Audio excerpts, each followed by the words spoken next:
I literally looked at my wife. I was like, I'm not going to make it. You're a Because I remember closet everybody fan. I'm a closet everything. DK Metcalf requests trade. Some people have him tied with the Cowboys. Yeah, personally, I don't really want him. Get rid of Allison because like he's getting older. You've got to be joking me.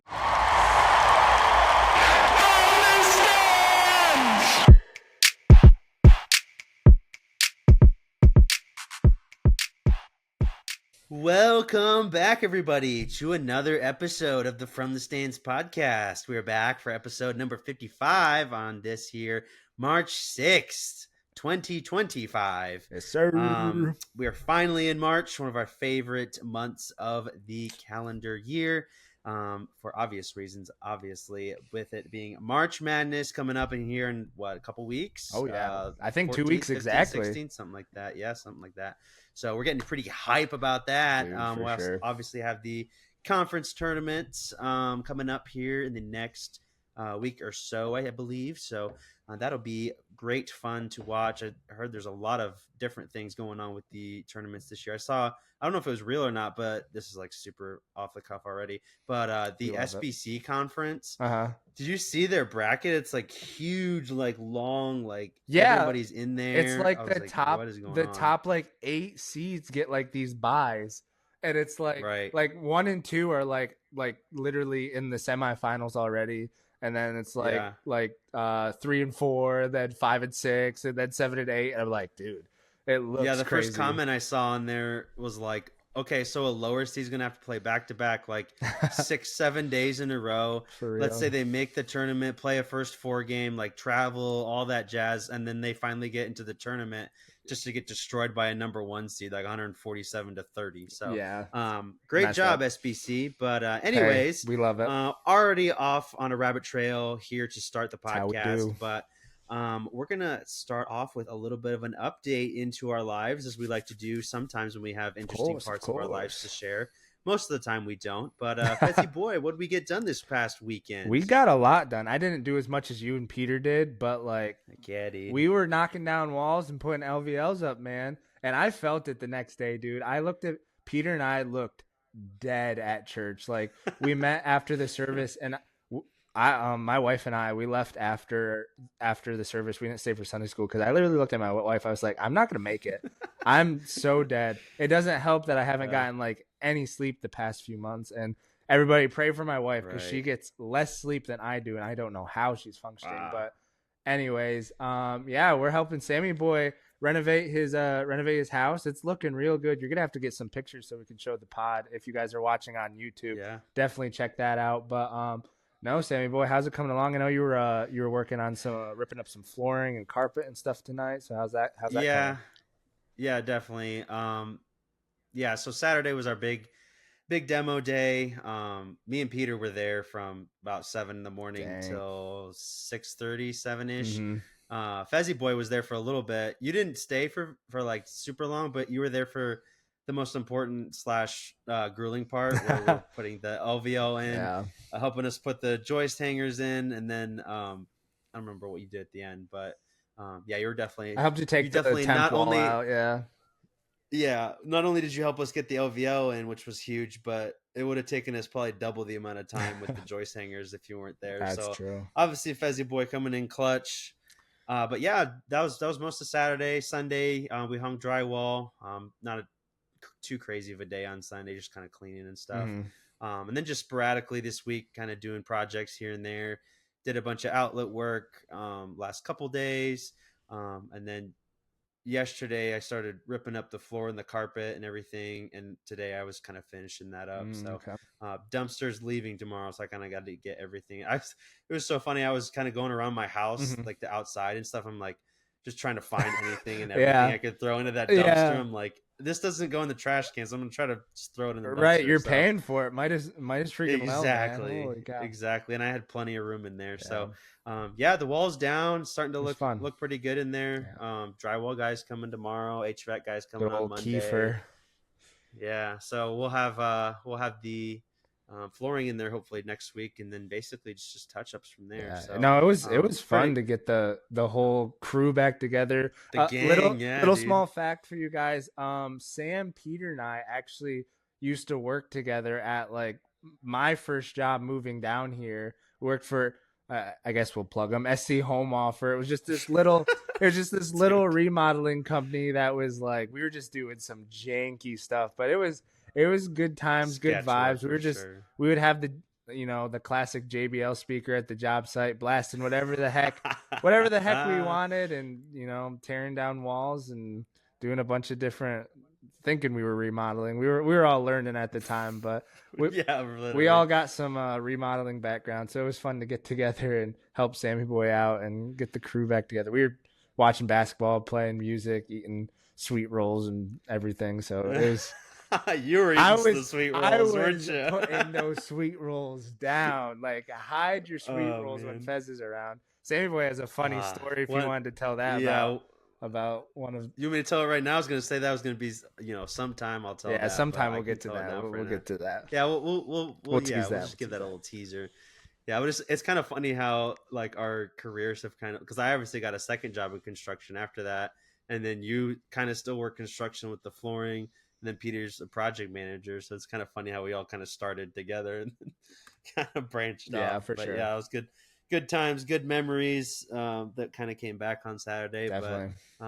yeah, I was talking to one of my buddies at work, and he was like, "Dude, you have such good friends. Like, if I called my friends, they'd be like, I'm nah, good. I'm like I good. ain't going over there. I got a tea time or Yeah, whatever." for real, man. Yeah, but Awesome. no, it was good.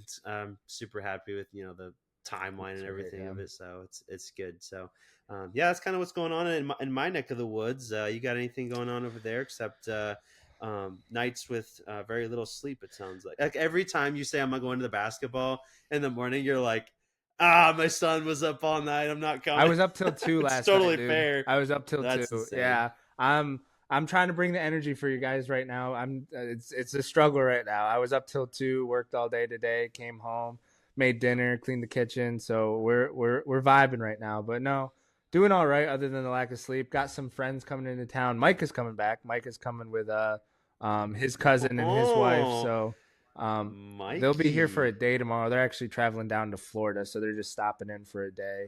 And then they'll Nice. travel back later. But yeah, They're going on vacation or yeah, what? just a small vacation. Their grandma lives in Florida during the winter, so Solid. they're going to see her. So it'll be cool to see them. Gonna do a little top golf, go out to eat, show them Nice. around a little bit. So that'll be You fun. taking the day off, or you just? No, they're actually driving. Shoot, I would They're have. driving through the night tonight, so they're actually gonna sleep most of Oh, the day gotcha. tomorrow, and then we'll hang out after work.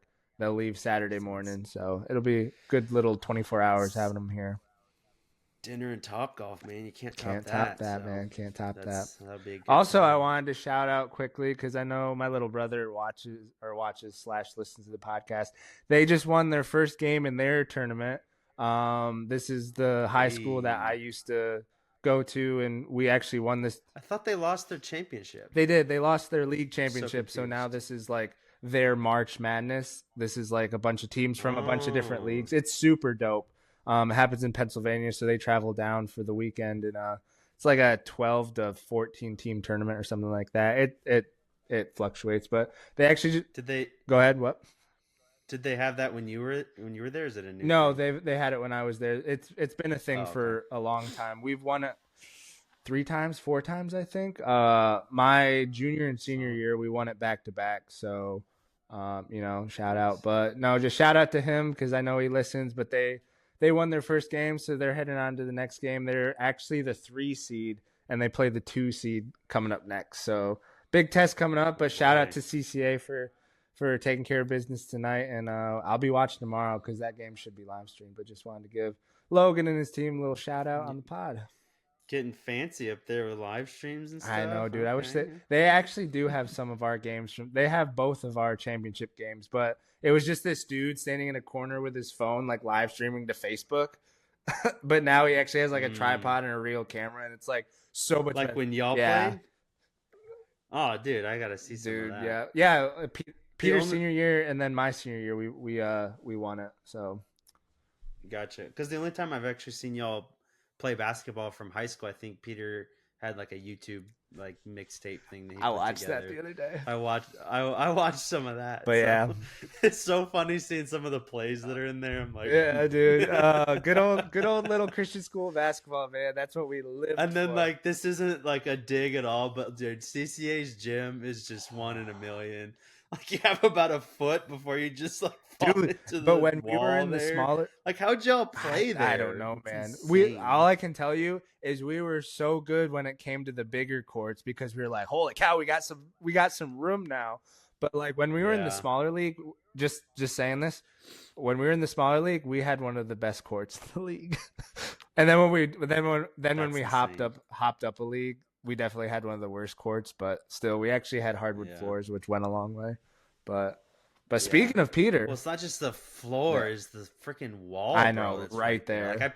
I played pickup there a couple times. I'm like, dude, how? Like, how did you guys not just blow ACLs and break arms like There every were game definitely a here? couple That's just legs crazy. But broken on that yeah, wall, toes and everything. But I just don't know how it's regulation. But anyway, I keep no, getting on you're track good, here. you're good. But speaking of Peter, anyways, we just wanted. I don't even know if this is considered a shout out, but we just had to take care of something on the pod real quick.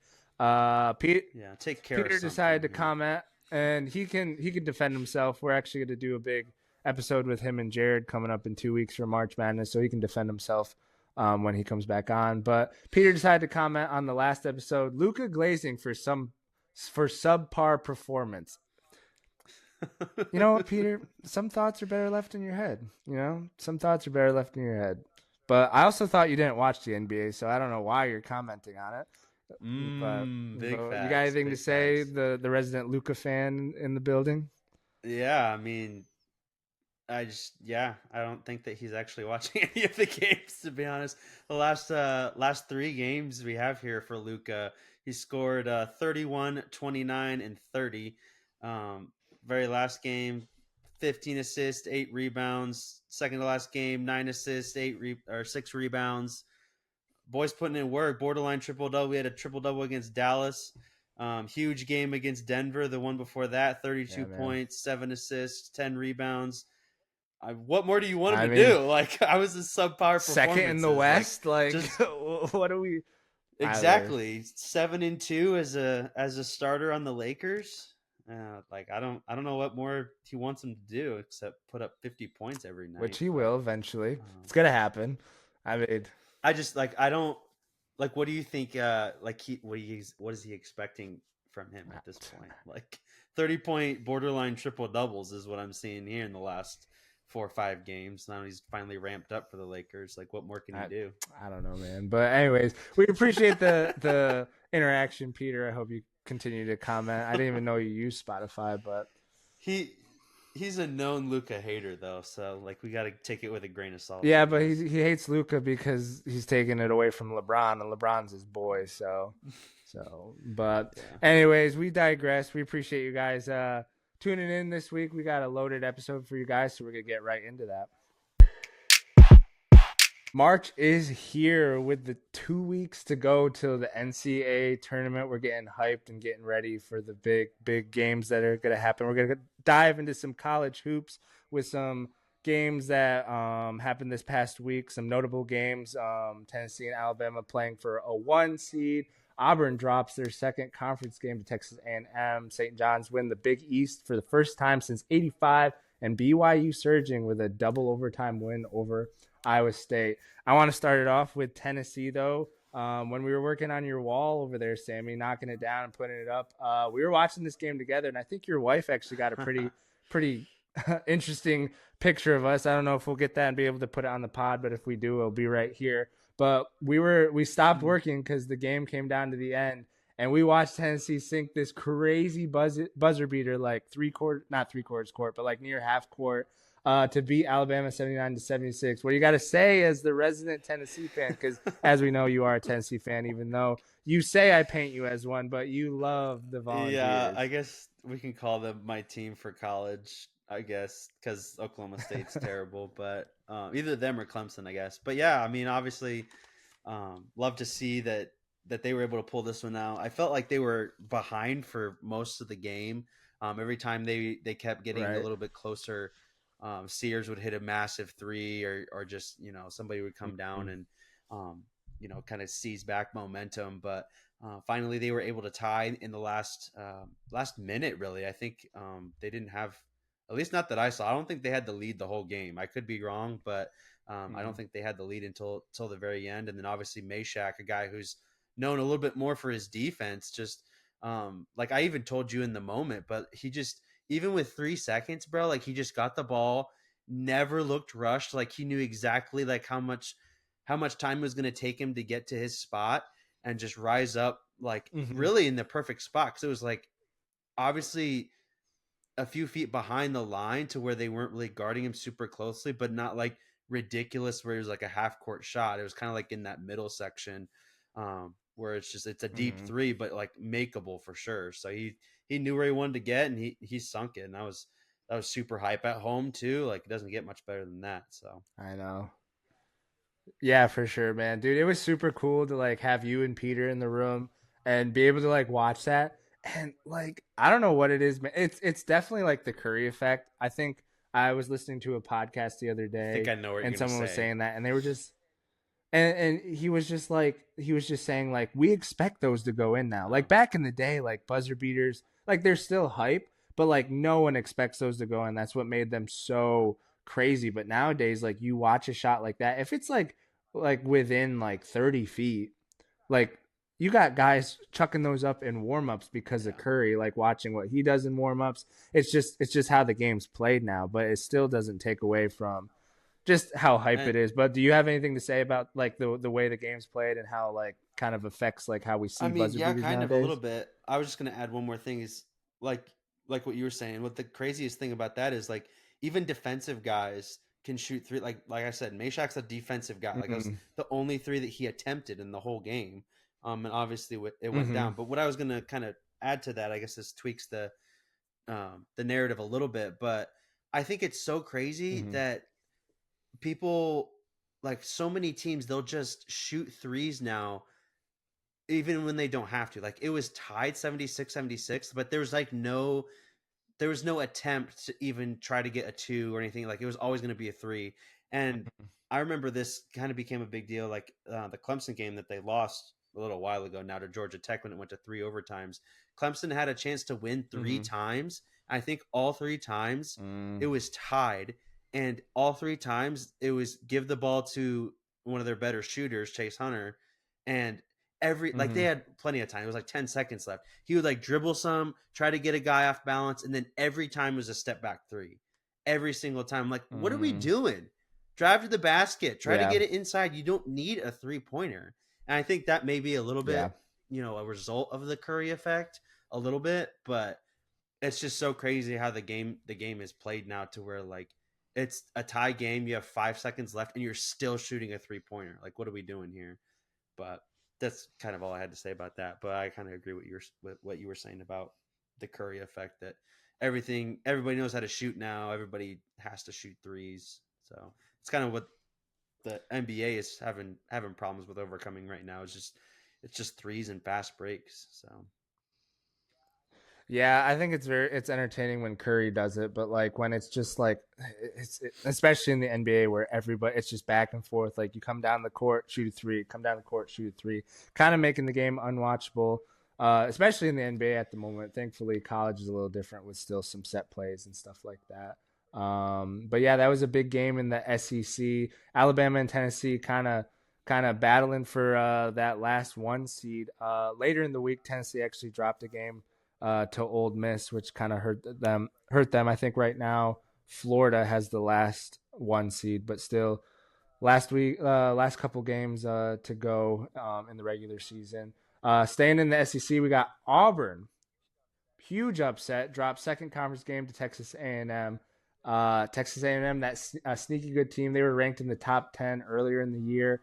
I didn't watch a whole lot of this game. You caught the second half, you said, but what do you think about Janiah Broome and Auburn dropping their second game in yeah, conference? doesn't feel like Auburn's been as unstoppable as they have been. I feel like there's been some games in Mm-hmm. there for sure that they kind of scraped by. So it feels like they lost a lot more, but they've kind of been low-key a machine this whole time. So big props to them. Mm-hmm. But I don't know too much about Texas A&M, even though I had the second half on.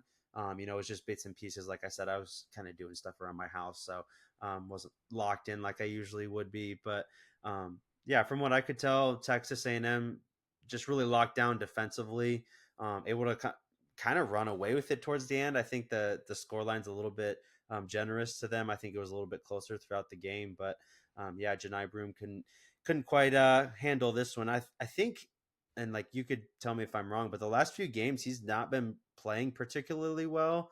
I remember I think in the either the Ole Miss or the Kentucky game they put up his stat line. He had like 4 points or whatever in the second half, and maybe he finished with a lot.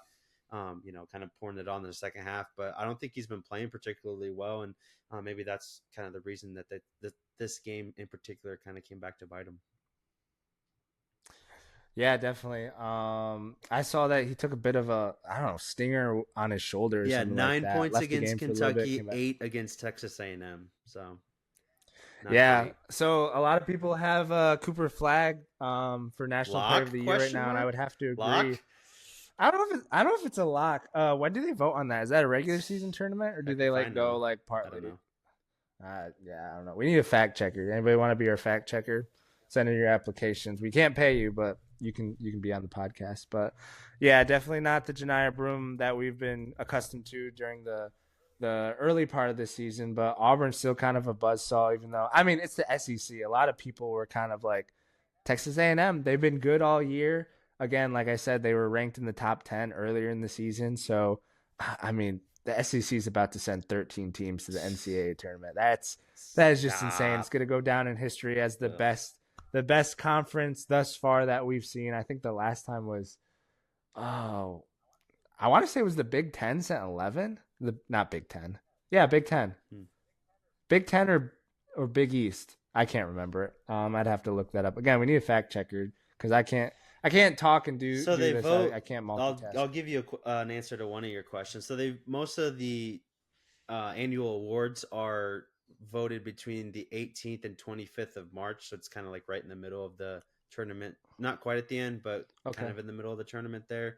And then the finalists are announced in April. So gotcha. Some of the tournaments kind of in there, but most of it won't be. Yeah, it'll be interesting to see with conference tournaments coming up how things kind of shape up and roll out. Right now, we got Cooper Flag leading the pack for National Player of the Year. We're gonna switch conferences and take a look at St. John's win the Big East tournament for the first time since 1985. Obviously, this is a huge accomplishment, but Rick Pitino wants more. They're eyeing their conference tournament, and obviously, some people have them making a deep run in the tournament. Just kind of an unorthodox way of playing things. We were kind of just talking about how nowadays it's a lot of threes, high offense, high efficiency, high output, a lot of volume when it comes to putting up threes. Some teams are putting up like 40 threes a game, which is just insane.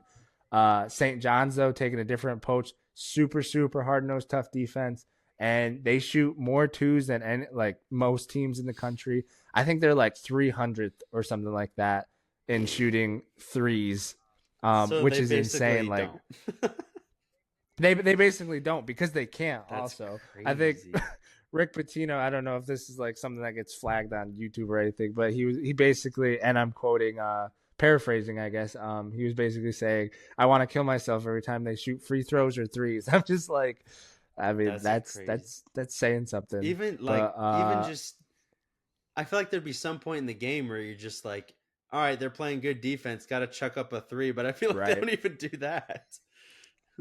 No, dude. They just don't take them. They they shoot threes. There's one player. When I watch St. John's, I've watched them a bit this year because obviously they're good. So I guess you could say I'm a bit of a closet St. John's fan just because of Rick Pitino. You're a closet everybody fan. I'm a closet everything. I was thinking about this the other day, and this is a little off topic, but how I watch sports is how my dad watched sports. My dad was a Peyton Manning fan. So when Peyton Manning went to Denver, guess what games we watched every Sunday in our house?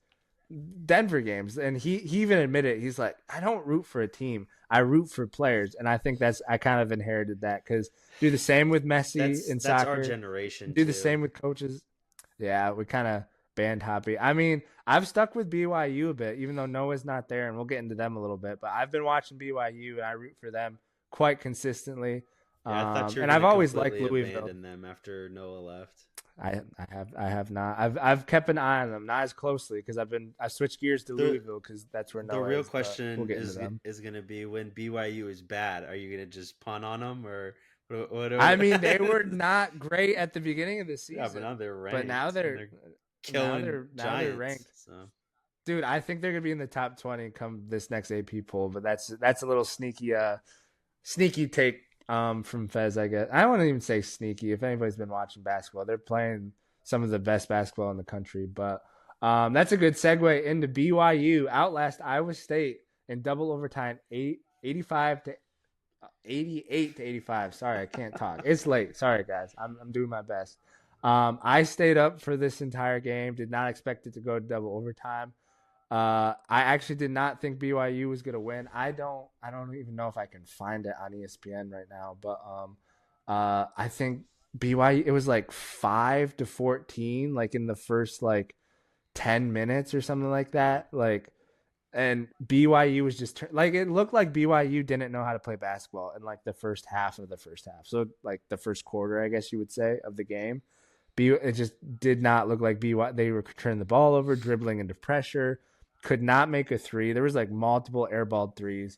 Their freshman star, I guess you could say, was not is he doing the five well star that at went all. there like super randomly?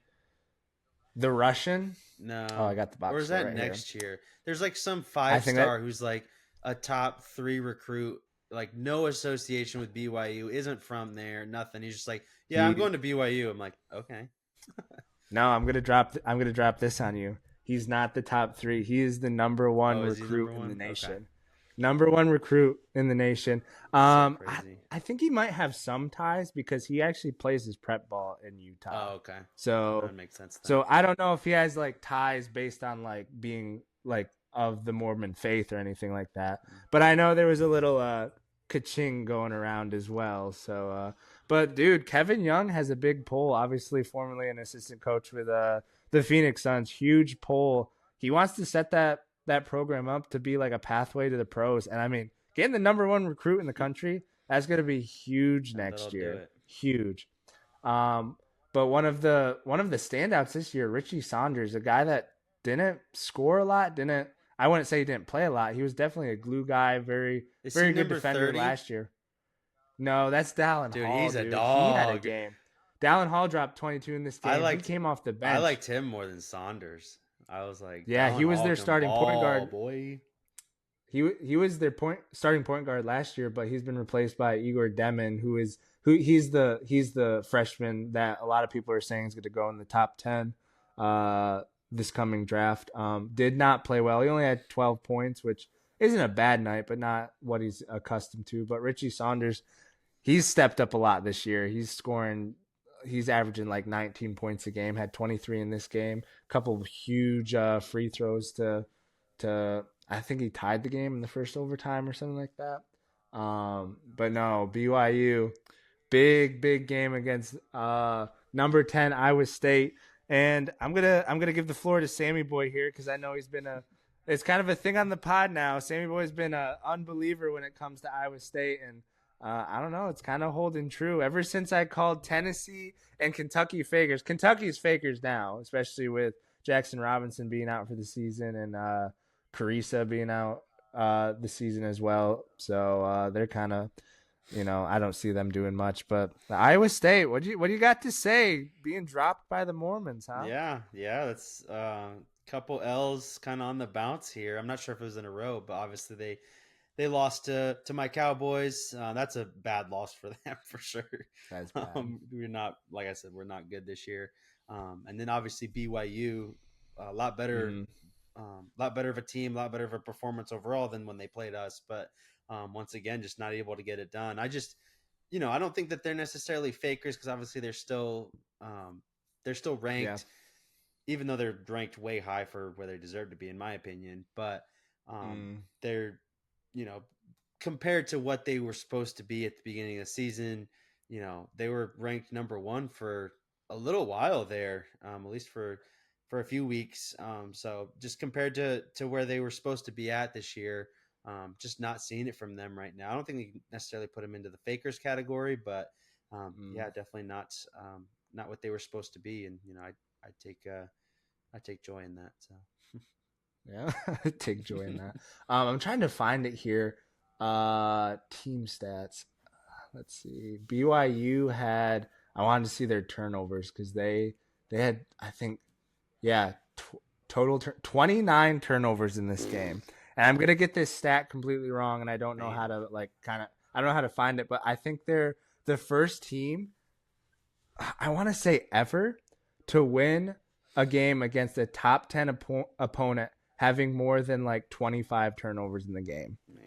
That's just absolutely insane. 29 turnovers. And the fact that Iowa State couldn't capitalize on that shows that they're not doing what they're supposed to do either. Yeah, they didn't capitalize as much as they should have, but they still had, I'm looking up here, points off turnovers, 35 points. They had 35 points off of the turnovers by BYU. BYU only had 17. Obviously, Iowa State only had 11 turnovers, but I mean, that's just insane, man. 29 turnovers. I think they had like, I want to say it was like 15 in the first half or something like that, or even more. I think they were up to almost 20 in the first half. But yeah, BYU Cougars getting it done. I'm gonna segue quick. I'm not gonna spend too much time on this, but I kind of had two more Final Four sleepers / like teams that I see surging that could make a deep run. A lot of people are going to probably call me out for picking favorites because obviously I'm a BYU fan and I keep up with Louisville as well because obviously Noah's playing for Louisville, but Louisville being ranked 14th is playing super well at the moment. The big thing with Louisville is any 5 of their starters can go off for 30. I think they just had Edwards go off for 30 last night. I'm trying to think who they played. I can't remember. I think it was not Georgia Tech. You're on your own for this one, bud. I don't know, man. I can't remember. I watched so much during the week. I just can't remember. But they had Edwards go off for 30 points last night.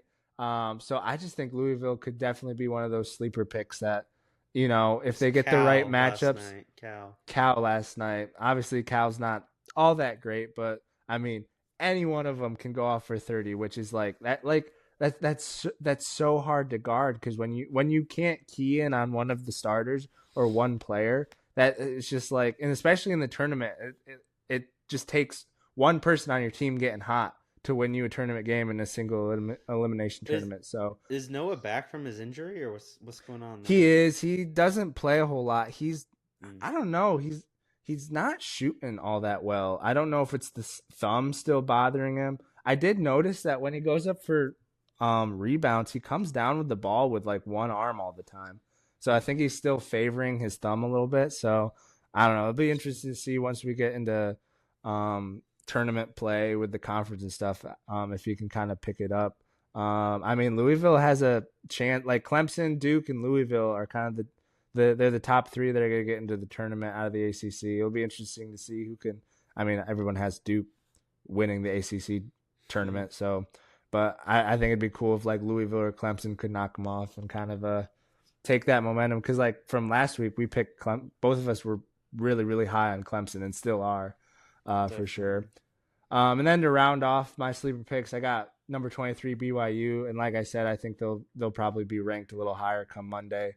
But they're just surging right now. A lot of the pundits in the college basketball space are saying BYU is the hottest team in college basketball right now. They got a few ranked wins for sure. They're definitely a lock to be in the NCAA tournament, and they might make some noise. I think if they make some noise in their conference tournament and keep up this momentum going into the tournament, I think with their seed they could definitely, I don't know, maybe even make like a Sweet 16, Elite 8 push.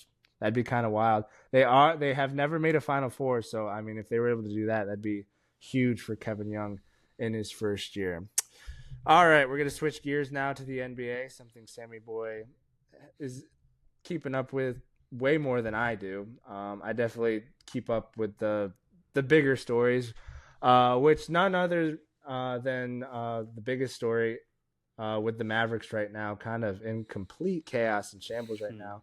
Right after AD goes down in his first games, I think it's like 2 games later, Kyrie Irving out for the season with a torn ACL.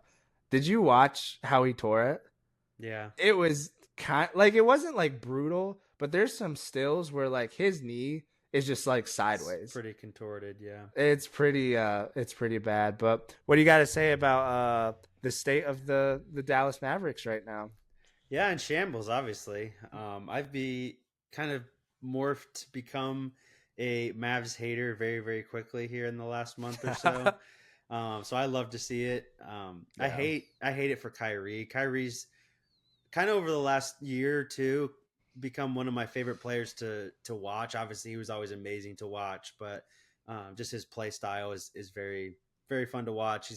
I feel like he's become a lot more endearing to fans in the last few years than he has been in the past as well, because I feel like he used to be this really toxic player. But anyway, so you hate it for him, but kind of want to kind of give a overview of the last month or so for the Mavericks, and just kind of just revel in the fact that they're just doing terrible since trading my favorite player in the NBA, Luka Doncic. So we're gonna go on a little summary here, Fezzy boy. So kind of bear right. with. All right. All right. February 1st, Mavs trade Luka Doncic to the Lakers out of nowhere, just out of nowhere. February 4th, Mavs trade Quentin Grimes to the 76ers. Immediately has 2 30-point games. Love to see it. He'll be mentioned a little bit later as well.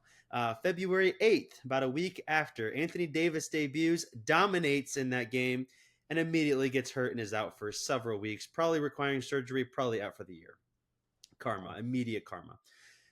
February 9th, Dirk Nowitzki attends Luka's Lakers debut and calls the whole trade weird, but still had to show up for his boy Luka Doncic. That's something that Dirk Nowitzki never does, by the way. Yeah. February 9th, same day, Mavs eject fans for saying "fire Nico" at their own games. A couple days later, SMU student section chants "fire Nico" with Harrison in attendance. Salt in the wound. No. For those of you who don't know, SMU is in Dallas as well, so that's kind of a local thing there. February 15th, Mavs assistant Daryl Armstrong arrested for aggravated assault. Dog, what? Yeah, that was maybe a news thing that wasn't quite as publicized as some of these other things, but we're going to keep it rolling here. February 25th, Luka debuts against Mavs, leads Laker to a victory with a triple-double in hand as well. So obviously just dominating them boys. March 1st, Quentin Grimes appears again, scores 44 points for the 76ers. So just dominating after getting traded from the Mavs. March 3rd, Mavs raise season tickets prices by 8%, even though no one's going to the games anymore. March 3rd. Also March 3rd, Kyrie Irving goes down with a knee injury. We just talked about this. Heroically stands in to knock down both free throws, but then leaves the game. And then March 4th, officially diagnosed with a torn ACL and left knee, ending his 24-25 season. So that's kind of a summary of the last month, 5 weeks for the Dallas Mavericks organization.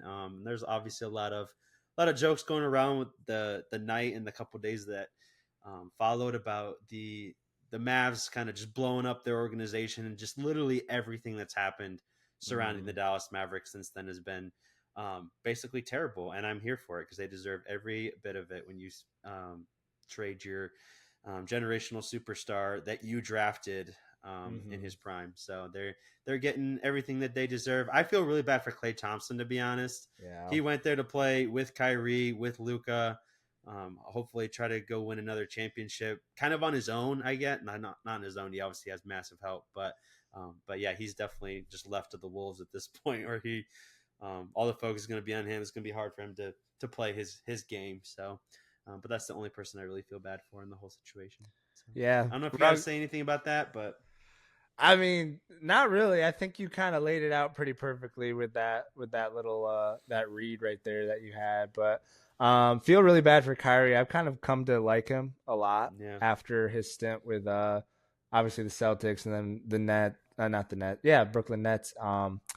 Yeah, I've come to like him. I think he found a home in Dallas, which really helped people to kind of like see the human in him and realize that he's really not that bad of a guy. He just wants to play Yeah, basketball and kind of wants to be left alone other than that. But he became really, really close with Luca as well. mm-hmm. Like they're kind of hermanos kind of thing. So Yeah, I did see that Luca posting after the news, but yeah, I hope speedy recovery to Kyrie. He'll be back. He'll be back for sure. I mean, he's a little bit of an older player, but he'll definitely come back stronger, and hopefully the Mavs do right by him this coming off season. I think he's up for an extension or a re-sign or something like that. I don't know the details, but we're gonna keep it moving. A little bit of a conversation going around right now with just LeBron turning 40 and some of his stats. I do not have the stats off the top of my head, but it goes like this: when he was having his MVP season, I think was it 2013, 14 or somewhere around there, 15, 16.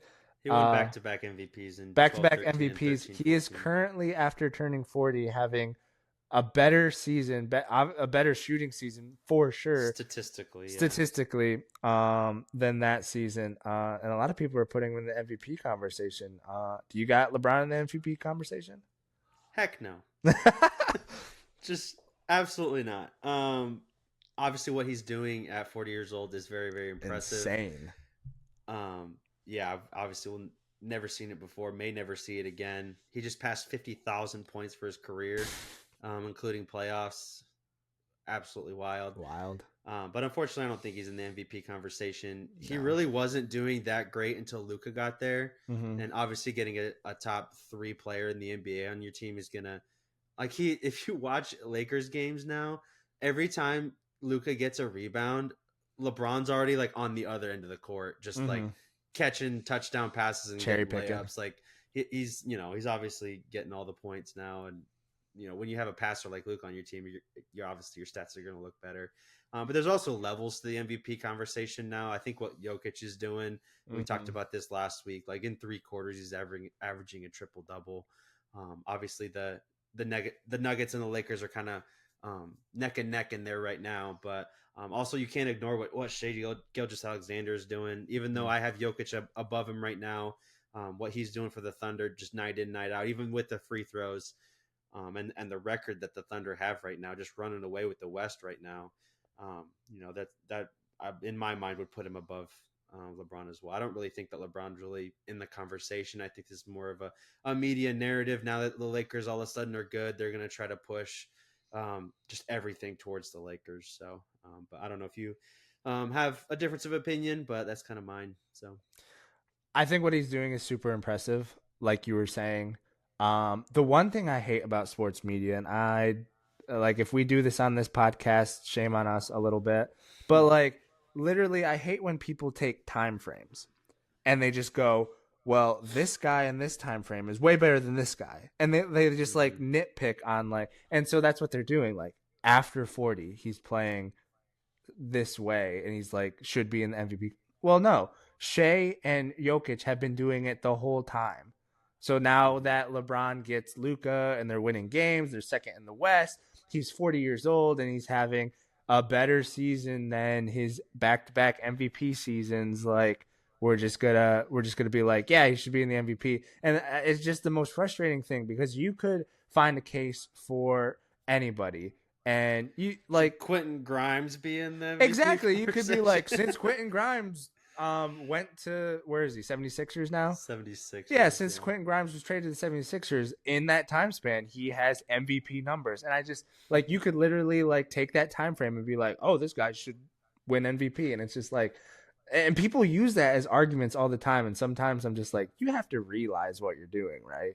Like, you have to realize that you're just, like, taking such a small sample size and comparing it to someone. Pushing a narrative. Yeah, and they're like comparing that small sample size to someone's like actual season where they're putting together an actual. So it's just a bit frustrating. Obviously, it's going to be the narrative around LeBron until he probably retires, unless he actually like falls off a cliff, which I don't see. I don't see happening anytime soon. I'm just surprised that he hasn't like gotten hurt. I know. Dude, he's like in the last few years, like he obviously load manages like crazy now. He's injured all the time, but he's not actually. So obviously he's doing that strategically so he doesn't have the miles on the body like he would if he played every game like a certain goat would. So For sure. I mean, reinvigorated by Luka. No, you sat out the All-Star game. I think you got plenty of rest. So I think that's what's going on. But anyways, we're really going to see what the Lakers are made of come this Saturday night when they play the Celtics. That's going to be a good matchup. We didn't even touch on this. We don't really have to touch on it. But did you see that Peyton Pritchard and forget his name? Both of them went off for 40. Cornette? No, not Cornette. Shoot, what's his name? He's bald now. Derek White. Derek White. They both had 40+ points. It was the first Celtic same game. Yeah, it was just last night. What were Tatum and Brown doing the whole game? Tatum was out, and Brown, I think he had a decent game. But they were saying out of all the they were talking about it on First Take today, and I thought it was wild. Out of all the Hall of Famers that they've had, in the past, this is the first duo in Celtic history to both have 40 points in the same game. That's just absolutely wild. And it came from bench players. It wasn't like you would expect Jaylen Brown and Jason Tatum, have 40 points apiece and huge win. You'd see that. No, Peyton Pritchard and friggin' what's his face? Forgot. Did you say in the entire history of the Celtics? I'm pretty sure, yeah. Dude, that's crazy because that's Jason Tatum and Jaylen Brown. That's the 2008 championship squad with Allen and Pierce and Garnett. Yeah, it's the 80s teams with Bird and all those boys. You can go back to the 60s where they were winning 10 championships in a row with all those guys. Yeah, that's absolutely insane. And it comes from two bench players. Not even Derek White and Peyton Pritchard. No one has them go to the Hall of Fame. People have Jason Tatum, Jaylen Brown maybe going to the Hall of Fame, but not Peyton Pritchard. And so it just I saw Pritchard might win Sixth Man of the Year this year. Yeah, his odds jumped from it was 120 to 250, minus 120 to minus 250 overnight after that performance. It's good for him. I watched him at Oregon. I loved him. I watched him a lot because I watched him when I was in high school because I was watching point guards and how to play. I just liked how he played. And he was short, too, and I was short. So I was like, let's go. I don't think I even remember him in college, to be honest. Yeah, so. They were a 2 seed in the NCAA tournament, and then they got bounced by, I think, Wisconsin or something like that. But anyways, a little bit of a tangent there. With that being said, we look forward to how the rest of March shapes up with conference tournaments coming along and some big NBA matchups down the pike as well. Up next, we're going to get into a little Champions League action. Hopping over the pond once again for a little Champions League talk. The Champions League is probably the only league that we'll probably get into here this weekend, just because the other games that were happening in England were in the FA Cup. Nothing too notable, I guess you could say, from that weekend. And then the Champions League just happened a couple days ago, so we'll only be talking about the Champions League this week. But let's get into it. The first and probably the biggest game of the weekend here, Real Madrid and Atletico Madrid, the Madrid derby here. Massive derby in Spain. To hate each other just about as much as you can hate anybody in a derby, but they meet in the Champions League once again. Complete ownage by Real Madrid. I don't think they've lost to Atletico Madrid, even though they've faced them several times since in the last few years, since 2014-15. But they come out on top once again, 2-1. Rodrigo with a very, very early goal. Atletico come back with a goal by Julian Alvarez, and then Brahim Diaz gets a goal in the 55th minute, and that would be the end of the scoring for the night. 3 just really, really solid, beautiful goals, I would say. But Real Madrid starting off fast once again. I feel like they always kind of that's kind of their mantra in the Champions League. Get one early and kind of hope to build off that throughout the game. I don't know if you saw this game, but I'm sure you saw at least the highlights and saw the crazy good goals by both sides here. Yeah, dude, all the goals were bangers, or just like you were saying, just really, really good goals. I really thought that Atletico Madrid was gonna go down by a lot, especially with Rodrigo scoring in the 4th minute. I was like, here we go, floodgates are gonna be open. Usually Atletico Madrid is super solid in the back. they play that low block and then look to counter. They sit and absorb pressure. But it looked like Real Madrid was able to just kind of like unlock them right away. And I was like, this could be a long night. Held their ground for the most of the game. Obviously, Alvarez, banger, dude.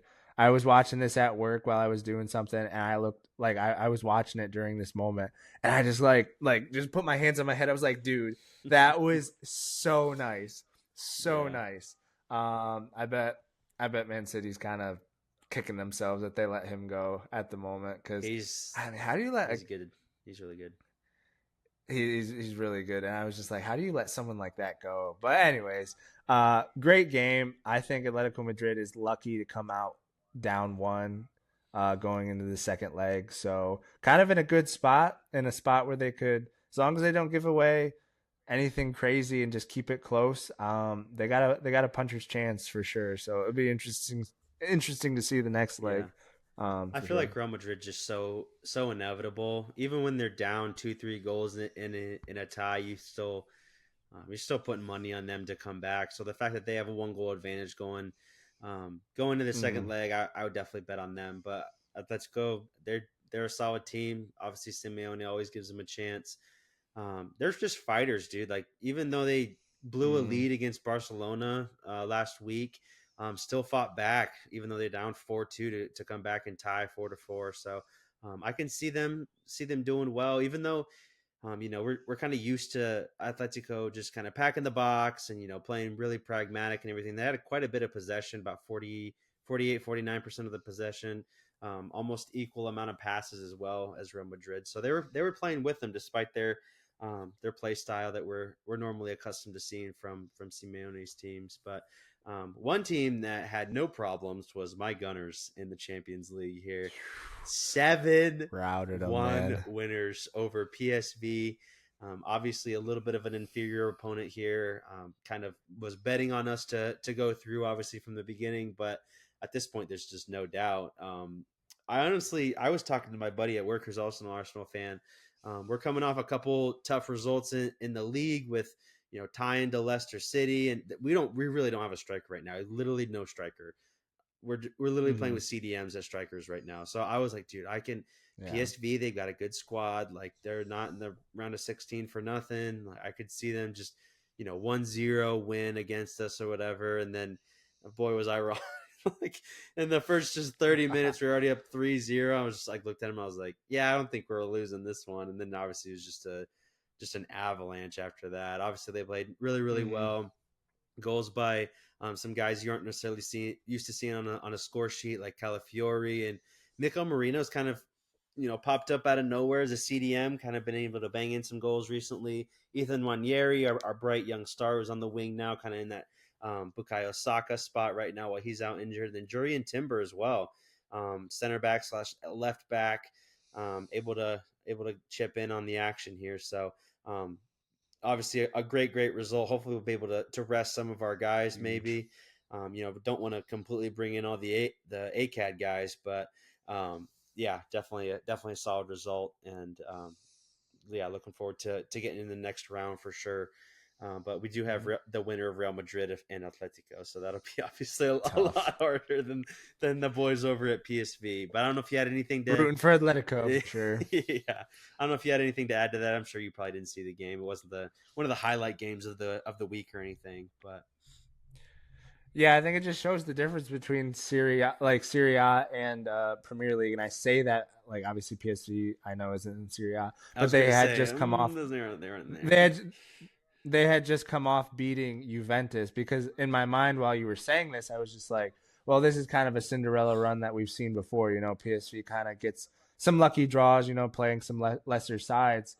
But they haven't. They had to beat Juventus to get to this position. So I think it does show that, Serie A is still, like, it's a good league, but not quite up there with the Prem. Because once PSV comes up against, title contenders Arsenal, it's like, kind of done and dusted at that point. Yeah.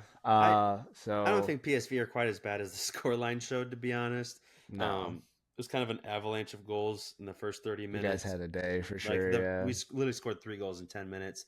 Kind of the same thing in the second half. It was just like goal. I'm like, okay, they've kind of kind of laid down. But yeah, Mm-hmm. I'll take it for sure. Next game we'll look at here is Bayern against Bayer Leverkusen. All you Americans I know are going to get mad at that, but whatever, I don't care.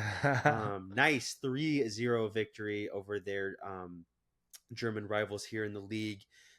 They played to a 0-0 draw just a couple weeks ago, so this tie was really hyped up to be a pretty interesting tie here, but not to be. Bayern pretty comfortably get a 3-0 victory here. Kane with a brace. 17 shots for Bayern to Leverkusen's 3. So pretty good domination, 65% possession as well. Just some of the stats that kind of tell the tail of this one. Just complete another utter dominance from Bayern, kind of the Bayern we're used to seeing that kind of just cleans up in the league and the Champions League until they get some stiffer competition. Obviously, Bayern won the German League and Cup double last season, but it's not looking like it's going to go their way this season, at least not in the league or in the Champions League as they come up against Bayern. Not sure if you saw this one, but Harry Kane looking like vintage Harry Kane here. Yeah, looking super solid. He's thriving in the Champions League, finally getting his chance on a good team to kind of make his mark in this competition. I thought this game was going to be closer. I know Yeah, Bayern had definitely. played really close in their domestic league, so I thought Bayern was going to come out. Obviously, the red card did not help in the 62nd minute for sure. Double yellow card, red card. But yeah, I guess that's all I got to say is I really just thought it was going to be closer. It's going to take a lot for Bayer to get back into this tie. Yeah, I totally agree. That red card definitely didn't do him any favors. He's an important guy on that left side there that they just lost. So just making the task that much harder there in the second leg. And then in the probably one of the best games, probably outside of the Real Madrid game, Liverpool and PSG. Mm-hmm. Absolute masterclass by one of the best goalkeepers, probably the best goalkeeper in the world right now, Mm-hmm. in Allison. PSG completely and utterly dominated this game, front to back, offensively, defensively. They didn't have to do much on defense. 27 Mm-hmm. shots, of which 10 were on target, 71% possession over Liverpool, and yet Liverpool 1-0 victors with a Harvey Elliott goal here pretty late on. But what do you got to say about Allison's world class performance? And don't give me this Emmy Martinez crap. Allison is the best goalkeeper in the world right now, and Oh, for honestly sure. has been for a couple of years if we're honest. Yeah, for sure. I mean, a goalkeeper is only as good as the rest of the team is, and especially only as good as his defense is, because that goes a long way in like keeping clean sheets and all that. But single handedly kept Liverpool in this game. Like the only reason that Paris Saint Germain wasn't up like 3-0 in like the first 20 minutes.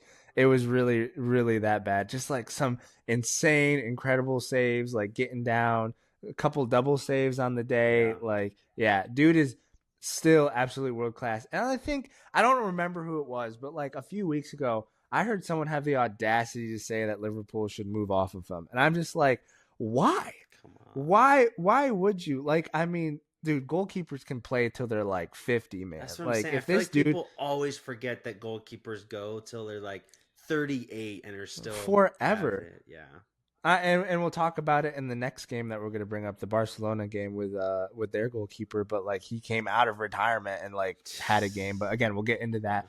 But Allison like absolutely standing on his head, keeping Liverpool in this game, and then allowing Harvey Elliott to steal it kind of at the death near like total like against the run of play the entire game. the Liverpool coming out, and it just feels like that season for them. Like they're high and flying, balls rolling their way. So I really could see them winning the Champions League because like after this, you got to think like, man, the soccer gods are just looking down on them or something. Yeah, honestly, I just cannot believe that Liverpool only had 2 shots in the game and only like 29% possession. Like, Yeah, what are they man. doing? Top of the Prem, generally lauded as basically the most informed, the best team in Europe right Mm-hmm. now. How do you just let PSG dominate you like that? But I Yeah. mean, they didn't concede and they, they go back with a 1-0, 1-0 advantage into the second leg. I've always loved Allison too. Like, I Yeah. don't know how much you know about him, but I think he seems to be a genuine believer in the things that he shares and Mm-hmm. everything. Like he's Yeah. even taken time off to go, do. Anyway, we don't have to get into all that stuff. But I've always been kind of a huge Allison fan, Yeah, me too. and I still think he's young for a keeper. I think with How performances old like is this, he? I think he's only actually like 32. Oh, that's So stupid young for a keeper. yeah, let me. Like for like a field player, that's like prime of your career Yeah, type age 32 too. exactly, Yeah. and Yeah. especially if. Go I ahead. don't know who it was, but like I think it was some fool on ESPN FC. I listened to that for comedy, honestly. Bro, That it bro. is like just because you got an accent and you might have played in the Premier League Thank you. doesn't mean know what you're Thank saying. you, dude. And I Oh feel my like ESPN goodness. just pulled like these no-namers out Oh, of nowhere that are like, oh, you played in the Prem, you played for these big teams or whatever, and you got an accent, so people will take you seriously. No, you still don't know what you're saying. Like, I'm not saying we totally do, bro. but like to sit there and say they need to get rid of Allison because like he's getting older and they need to get younger. I'm just like, you've got to be joking me. You've got to be absolutely joking me. He just proved you wrong in like twofold. Bro, But I could go on about ESPN FC for a long while, but I guess I'll just keep it to kind of what you were saying. I go on there for comedy once in a great while. I don't even like to give them views anymore, to be honest. The clowns that are on those shows clowns. are just I can't stand it. Like they're Mm-hmm. so biased, and they like they'll throw jabs at players that are like legitimate, and they'll just like laugh at like it's disgusting to me. Like I can't even really give an example, but they'll be like, "Oh yeah, so and so is just like this just terrible," and I just like destroy the player for like 5 minutes, and then just laugh about it at the end. I'm like, you guys are Mm-hmm. idiots. And like you said, was like exactly perfectly encapsulates what ESPN is doing. They're just grabbing some random English dude who has an accent who used to play for Liverpool in the 70s. No one's even ever Yeah. heard of him. And it's so funny they put their stats on the screen. It's like made 50 appearances for Liverpool in the 70s. Had a Yeah. 3-year career. I'm like, whoop de doo. I don't know if you've seen the goalkeeper that's on there. I used to like him. Now he's just a clown like everybody else. Shaka. Shaka, Yeah. hate that guy. But like they should put his appearances on the screen, like 6 appearances for England. I'm like, okay, am I supposed to be impressed with that resume? And they Right. talk like they're like freaking Thierry Henry up there with Champions Leagues and like all this stuff, like Yeah. just tearing down players. Anyway, that's whatever. ESPN FC can whatever for all I care. But um anyways, That's a clip. That's a clip. I'm I wouldn't be surprised if they're the ones that was talking about Allison. But like I said before, Yeah. I don't see him going anywhere. With the sports technology, obviously, it's not only helping outfield players, but goalkeepers like Buffon we saw played like he was freaking half half in the grave. So Yeah, dude. we're So we're old. gonna see Becker playing at Liverpool for a few more years for sure. So we don't Mm-hmm. need to worry about that. Switching over to the Barcelona game, Barca Benfica 1-0. Barca victors. Again, just scraping by the old 1-0. That's very a pretty good trend by your Barca boys over there. Obviously, gets Deserve. the job done. So win's a win. I would have liked to see them win by a little bit more, especially against the likes of Benfica. But I Yeah. guess that Benfica aren't a team to squawk at at all. So what do you got to say about your boys? I mean, huge win, especially having Kubarsi go off in the 22nd minute. Yep. I mean, I'm kind of like split minded on this because, like, as a defender, you got to do what you got to do. I think he had some help on the right side if he just kind of let the player go. And the goalkeeper was cutting off the angle. So, but in that moment, as a defender, you got to stop a goal. Thankfully, he didn't give it up in the box and give away a pen. Yeah. But really hard once we went down 10 guys. And then Rafinha, who is having a fantastic season for Barca this year, gives us the 1-0 victory. So happy to come away with one. And yeah, I believe the next game will be no. Did they play in the Camp Nou? Camp I Nou? believe so. Yeah. The first one? Yeah, because Benfica was ahead of I can't remember. I'm having trouble with this whole table and like who's ahead of who and like what It was seeding and all actually that? at Benfica, so Okay, all right. So they'll take it back to the Camp Nou and hopefully be able to put them away. But yeah, you can't count Benfica out. I think they played in the league phase, and it was like one of the best games of the league phase, and Benfica was taking it to them for sure. So gotta take them seriously in the second leg. yeah, yeah, absolutely. Touching on a couple other games that weren't quite as hype. Inter Milan beating Feyenoord 2-0 in this game. Just kind of taking care of business there, kind of business as usual for Inter. Definitely getting the dub, a well expected dub. I'm not sure if you saw this though. I just want to touch on it super briefly. Did you see Marco Arnautovic's goal in the league for Inter I this didn't past know. weekend? No. Oh, you got to go watch that because All right. he hits one so sweet off the volley. I remember, bro, when he's really old now, but I Mm-hmm. remember when he was playing in Germany, like this was probably 13, 14, 15 type area.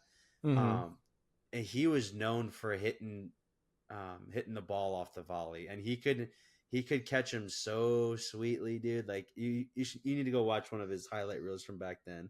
Okay. A lot of people were talking about him being the next Ronaldo because he was kind of tall like he Wow. was. He had some skills at the time.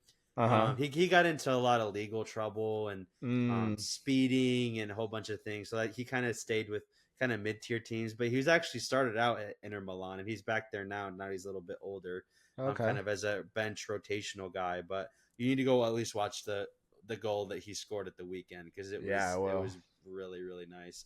dope. But yeah, they get the job done there. Aston Villa beating Bruges 3-1. Aston Villa, I feel like just getting really lucky with this draw here. Obviously, Bruges knocking out Atalanta in the last round, but kind of running into a Villa team that should really be beating a Bruges team as they did here. So big time Premier League team with a big time firepower in their attacking ranks.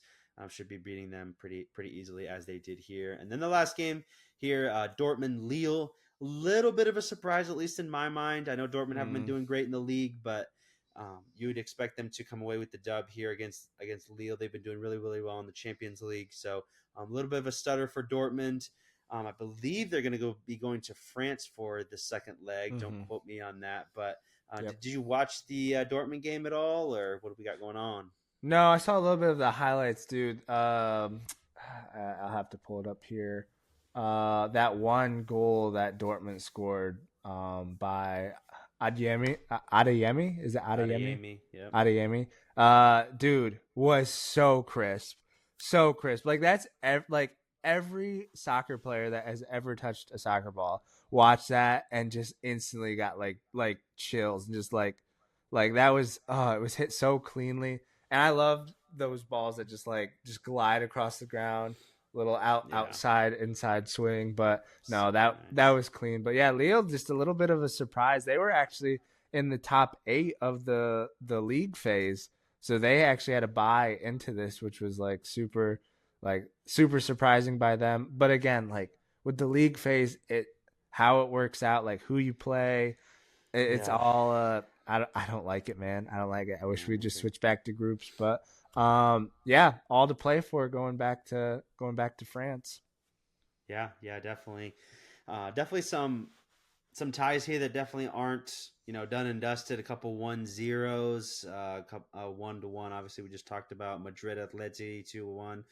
So definitely several ties here that are like you said, everything to play for. We're only in the round of 16, so a lot of football to be played, a lot of close games and Champions League magic to be played still, which we always love. So that'll kind of do it for the soccer portion of the podcast. I know we said we'd only give you guys Champions League this week just because a lot of the other leagues don't really have much going on with cup competitions and everything. So that'll kind of wrap it up for the soccer portion of the podcast, and we'll get into a little NFL offseason news here in just a moment. All right, NFL offseason is heating up. Got a bunch of trades going on. Some people staying, some people going. We're gonna dive right into it. At the top, Debo traded to the Commanders for a 5th round pick to the 49ers.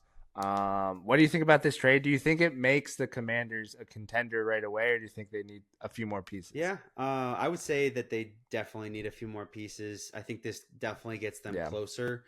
Obviously, coming off an NFC Championship appearance, this only makes them better and obviously closer to some of the other contenders that are in the NFC right now.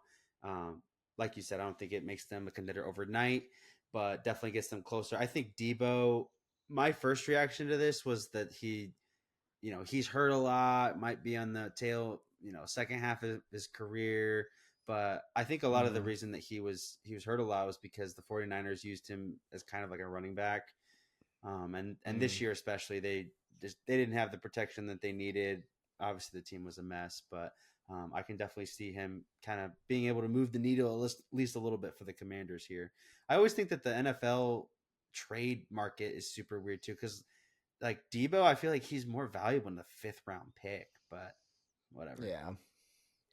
Yeah, he is a bit older, has a bit of an injury history. It'll be interesting to see. Yeah, I think the 49ers, I don't know, looks like they were just trying to get rid of him. I know it was like really early on, we knew that he was going to get traded because obviously they signed Ayuk to a big deal. They drafted a couple wide receivers to get younger. So it'll be interesting to see if they use that fifth round pick. I mean, they're super smart over there, the 49ers, so they're definitely going to use that fifth round pick to pick up someone. I don't know if they'll replace him or they definitely need some offensive line pieces and stuff like that. So definitely interesting to see, and we'll keep an eye on that. Some big news that was circulating a few weeks ago in the past weeks with Stafford. Stafford ends up staying in LA, even though he was floated around going to the Steelers, going to I mean, some people had him going to the Giants, Raiders, bunch of different places. Ends up staying, takes less money, definitely could have made more money on the open market. Good move by LA, keeping Stafford around. Yeah, definitely. Given the alternatives that they had, or we're going to have to explore if they got rid of Stafford, I don't think it really made much sense for them to get rid of him, especially coming off the year that Stafford had. There's really no Mm-hmm. indication, except for his age, by his play, that they would really need to move off him unless they really wanted to go into a rebuild mode, which again didn't make sense. Their offense is kind of low key, kind of loaded as long as they get Mm-hmm.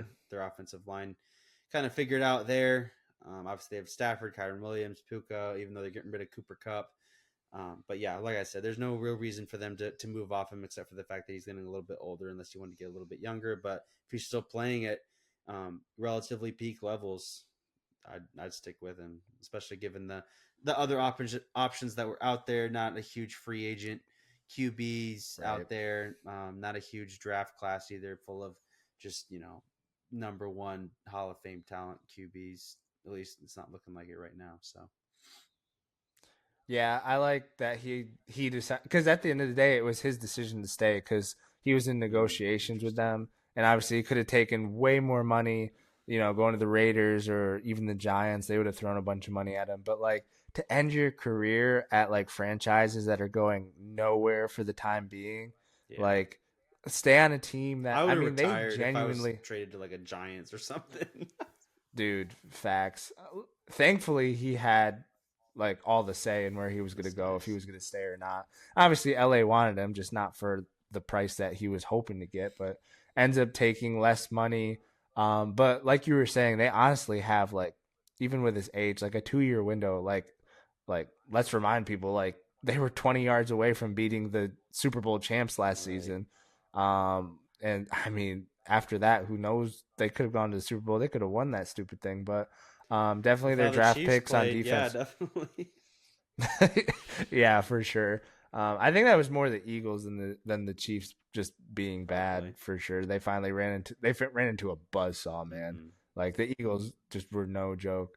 But yeah, cool to see Stafford staying in LA. It'd be cool if he could get one more Super Bowl.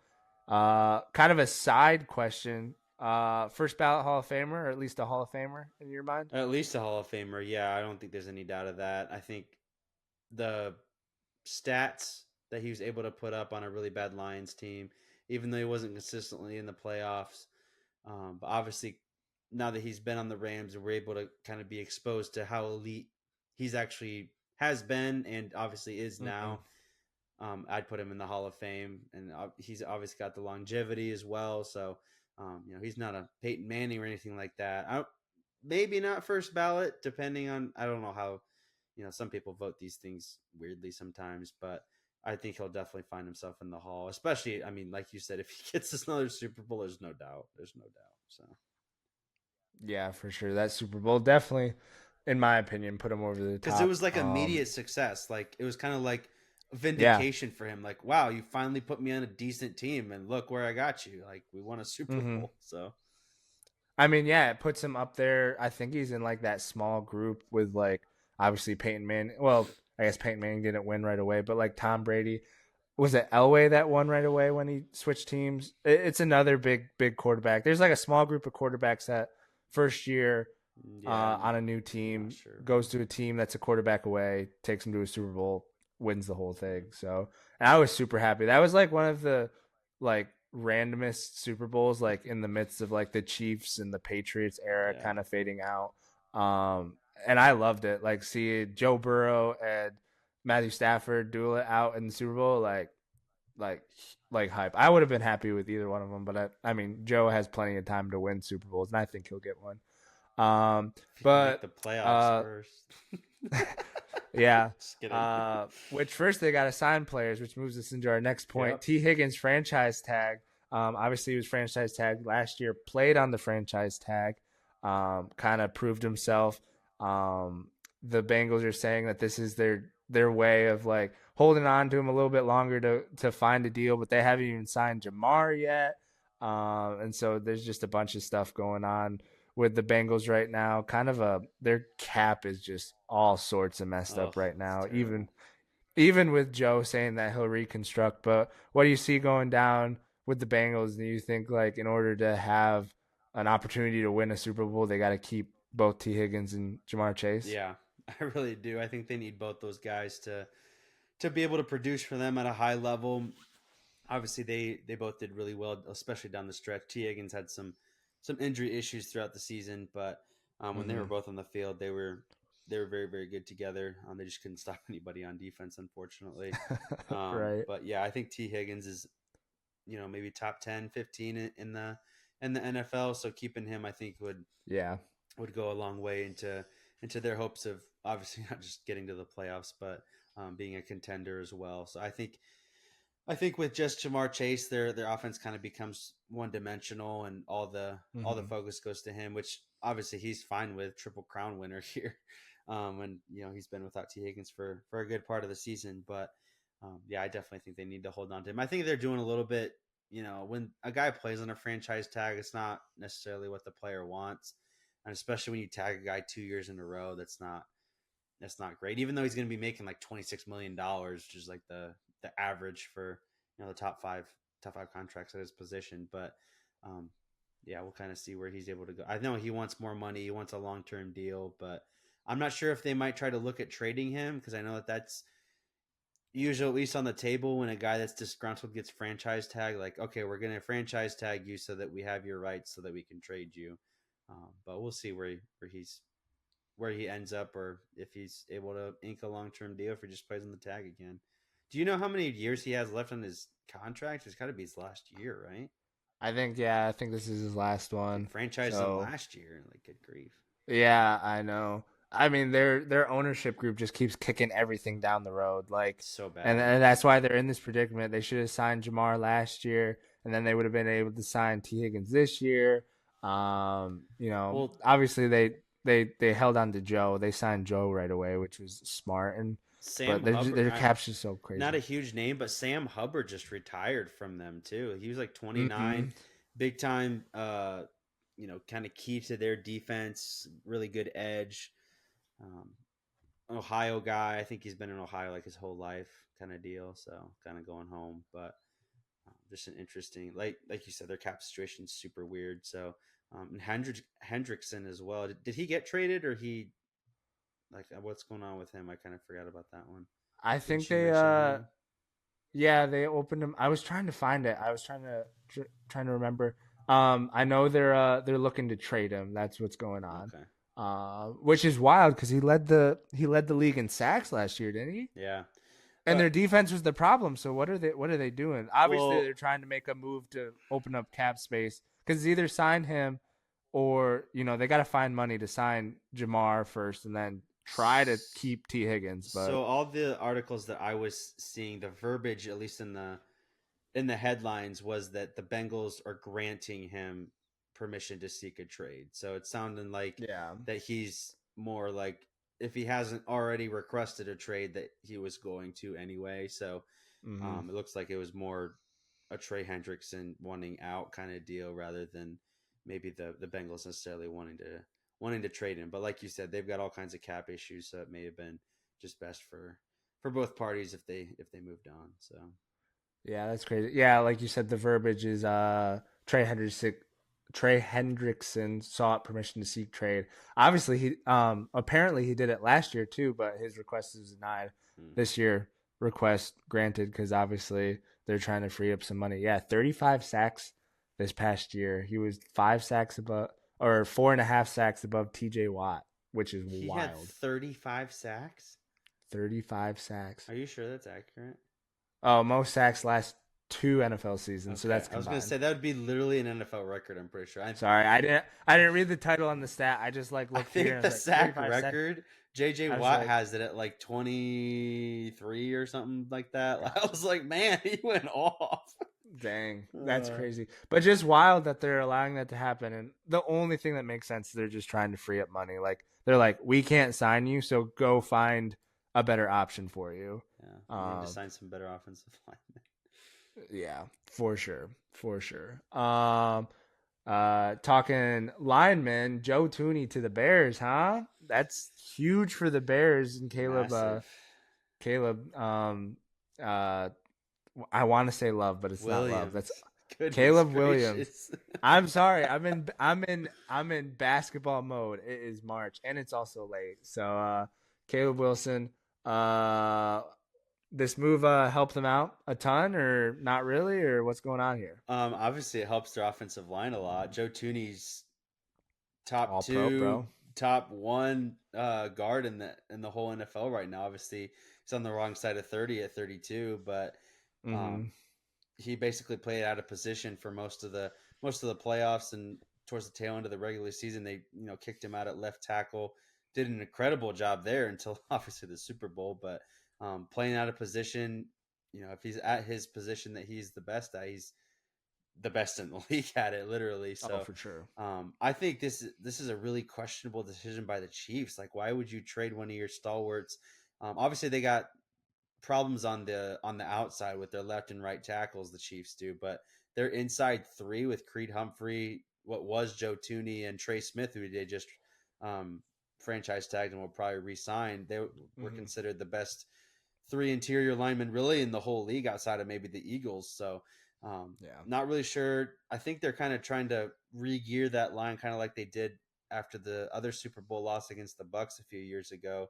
And with him being on the wrong side of 30, they thought they might try to get some trade compensation. Now, even though what they got for him wasn't all that great, it's not even a pick this year. It's next year, and it's a fourth rounder. So, um, not great compensation, but like I said, wrong side of 30. Maybe they're just trying to get ahead of having to retool that line once again. But definitely strange going into another season where you'd expect them to contend. Mm-hmm. Um, you know, trading away one of your guys when you got problems already on the offensive line, definitely a head scratcher. But I think the Bears obviously get um, a massive part that's Huge. going to be a big part of the offensive line. Pair him with Tevin Jenkins, who's on the other side of the line, Oklahoma State product, by the way. Um, Shout out. yeah, so he's a really good lineman for the Bears, and I think that he can do big things when it comes to protecting Caleb Williams. So solid stuff for the Bears. Yeah, I was listening to Get Up, and they were talking about how like just with the cap with the Chiefs is just so crazy because of the money that they're pouring into Mahomes. Which if you're gonna pour money into any quarterback, it's got to be Patrick Mahomes. He's proven to do more with less. So obviously, the parts around him aren't. They're always important, especially in this team game. But like, it's not as And important if they'll you have like a less restructure quarterback. they'll restructure Mahomes at some point and save like a whole bunch of money. So I don't think that's a huge issue for them. But I know we don't have this in the doc, but speaking of restructuring, the Cowboys like opened up like 55, 60 million dollars in cap space by Yeah. restructuring CeeDee Lamb and Dak Prescott. That's all they had to do. And Yeah. now we're in the top 7 for cap space and all of the NFL. We went from one of the bottom to one of the top with basically snap of the finger, 2 moves. So Yeah. that's a good thing for us, even though we probably won't use it well. But whatever. I think the term coined by your great owner and GM is selectively aggressive is what you Yeah, guys I are going saw to be. that. Yeah, So definitely he should be selectively aggressive with the words that he uses. But kind of tied with you guys. I heard some whisperings. It's going to move us into our next point. DK Metcalf requests trade. Some people have him tied with the Cowboys. You guys need that second option to CeeDee Lamb. CD a little bit more of a route runner. DK Metcalf's more like take the top off and just be big and physical, go up for those 50-50 balls. Um, Obviously, as a Cowboys fan, I kind of want to get your opinion. Like, would you like to see DK there? I think he has big upside for any team that gets him. yeah. Personally, I don't really want him.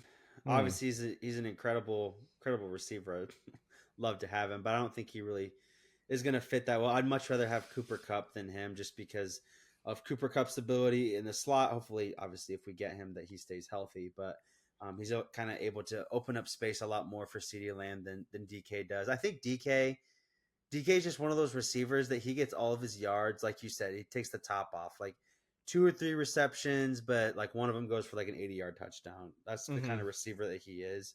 He's not like a CeeDee Lamb. He's not going to be like a Cooper Cup. So and that's just not really what we need right now. Like obviously, if we get him, great. But I also don't really think that we're going to really be able to afford him, despite all the cap space, Right. because he's going to bring a big contract. We're going to have to trade for him, which Dallas like never does unless there's some dumpy rookie role player or whatever. So, um, it'd be cool to have him, but I don't really see him being able to. I don't want to say fit because I think fitting he could be fine, but I'd much rather get Cooper Cup than him. So Yeah, Cooper Cup would be like the new age, like DeMarcus Beasley. That'd be cool to see run around out there. That'd be pretty sweet. The little white boy slot receiver. Uh, yeah. Dude, that just takes me back to like the Welker and Beasley days. But yeah, we're kind of gonna bunch these last 2 points together because in the context of NFL history, these two are getting the bag for sure. We're gonna start off with the Super Bowl champions, the Eagles. Extend Saquon and make him the highest paid running back in the NFL. I did not put um how much he made. I don't know if you could look that up quick, but obviously he was He was 41 million over 2 years. 41 million over 2 years. So after the Giants decided to let him go, he goes and wins the Super Bowl and then becomes the highest paid running back in the NFL history. So Crazy money for a running back these he should days. be sending that front office a thank you card, like more than a thank you card. He's got plenty of money now to send them something nice. But side note, did you see that Hard Knocks is going to UNC because they couldn't find any NFL teams that wanted to do it? I did not. I Yeah, thought I thought that UNC didn't want him. maybe they threw enough money at them for their So NIL or something. no NFL team wanted Hard Knocks this year. Yeah, after the whole Giants Wow, debacle last year with like the Saquon and everything. Yeah, no NFL, every NFL team was like, yeah, we they're don't just scared. we don't want you in our building. Oh man. Every move they make is going to be scrutinized, like Joe Shane. Exactly. I don't know. That kind of takes the cake, like especially in the Yeah. context of like knowing what we know now. Like hindsight's always 2020, but I saw some press conferences with him, and like Oh, he was deflecting so hard every time they asked about Saquon. Like he dude, was just like, yeah, I was just gonna say, I think we've talked about this on the pod before. I just, it doesn't make sense to me how he still has a job. If I was that owner, bro, yeah. I think I've said this before, literally almost verbatim. As Hmm. soon as, like, after that conversation where he's like, I can't sleep at night if Saquon goes to any team, like, it would break my heart to go to any team, but especially not the Eagles. As soon as his name is on a contract with the Eagles letterhead at the top, Yeah. I'm firing that GM. Like, He's he out, cannot dude. pack. Like, you can't even pack up your desk, bro. You can't pack up your office. Just get out. We'll send you your stuff through Amazon or whatever. Yeah. Like, I cannot believe he's still there. And he's coming back for another season. Like, Yeah. not only did he just coach GM like this entire season after Saquon, he's like coming back again. Like, everything is just all, sunshine and rainbows. So it's just so crazy to me. Like, that owner either has no like backbone, like, or he's just maybe Joe Shane has dirt on him or something. I don't know. Maybe. But whatever. I don't know. Absolutely wild. Like, all the clips surfacing. Like, did you see the clip where his son's like literally laying on the couch, bro. and he's just like, "You should move up and get." What did he say? He said either Jaden Daniels, bro. Yeah, he said you should move up, get Jaden Daniels. If you can't get him, take Malik Neighbors. Which obviously he listened to that because obviously they didn't move up and get. But he was like, re-sign Saquon and move up and get Jaden Daniels. Like the kid ran the team hypothetically way better than his freaking dad did. Like, what? He was kind of roasting him too. He's like, why not like try and go get him? You only get this job once. Yeah, you gotta win now, and it's like make the kid the GM, dude. Jeez, dude, for real. But no, I 100% agree with you. Like, not only did you let Saquon go to a in-division rival, but Saquon went on. Like, if Saquon wasn't a humble dude, he would have broken the regular season rushing record. Would have been the greatest running back in that sense. Goes on to win the Super Bowl, and now he's the highest paid running back in NFL history. Like, not only did he not just go and have like some people go and have good seasons, but don't go on to do what he did. No, he decided to go on and be like, yeah, I could have broken the all-time rushing record. I won a Super Bowl, and now I made all the money in the world. Like, he could have also broken his single game rushing, like a career high or whatever, against the Giants. Yeah. And he was like, nah, I'm good. Yeah. What a baller. Super humble dude. The Giants are in shambles too. Like, they got rid of Daniel Jones. They just re-signed Tommy DeVito, I saw today, so that's pretty solid. Wow. But huge. That's about all they have going on. Tommy DeVito is who they're walking out currently with opening day. Tommy DeVito, starting quarterback. QB1 on the depth chart. QB1 right now. Oh man. Dude. Yeah. I can see why nobody wanted Hard Knocks in their buildings. It's cursed, man. I mean, the Jets had Hard Knocks the season that Rodgers got hurt. And then literally the next season, the Giants get rid of Saquon. And, like, yeah, it's cursed. It's cursed. But anyways, rounding off the last bit of the podcast, Max Crosby signs – I cannot talk, dude. Holy cow. I'm going to do that again. Max Crosby signs a 3-year extension worth $106.5 million. He is now currently the highest paid non-QB ever. Max Crosby getting the bag in Las Vegas. What do you think about that? And obviously he wanted the money instead of going. He definitely could have gone somewhere like to a contender or something, but now he's got the bag for sure. Yeah, that's basically what I was going to say. A little bit of a surprising move, just re-signing with a team that's absolute garbage and is probably going to be absolute garbage for another at least couple of years here. From us looking at it from the outside, we're just like, oh, why wouldn't you want to go, go to another team and win? Yeah. But maybe he's just fine getting a bag, and maybe he likes life in Las Vegas and just kind of vibing and just being the best player on your team, even though you're probably not going to go much of anywhere. But I don't know, maybe it's what he enjoys. But yeah, definitely a little bit of a weird decision here. But hey, $106 million, bro. Whew. Dude, that's a lot of money. That is a lot of money. He was shooting a shot today on some podcast trying to recruit Aaron Rodgers there. I'm like, dude, you guys are not an Aaron Rodgers away from doing anything. So, I mean, I don't think Aaron Rodgers is like obviously peak Aaron Rodgers, but why would he sign up to just get his body battered for an entire year and then retire at the end of the year? Yeah. It's that's a whole nother thing we could get into maybe on another podcast. But like, just Aaron Rodgers really just gonna have to wait for the dust to settle, and then whatever spots are open.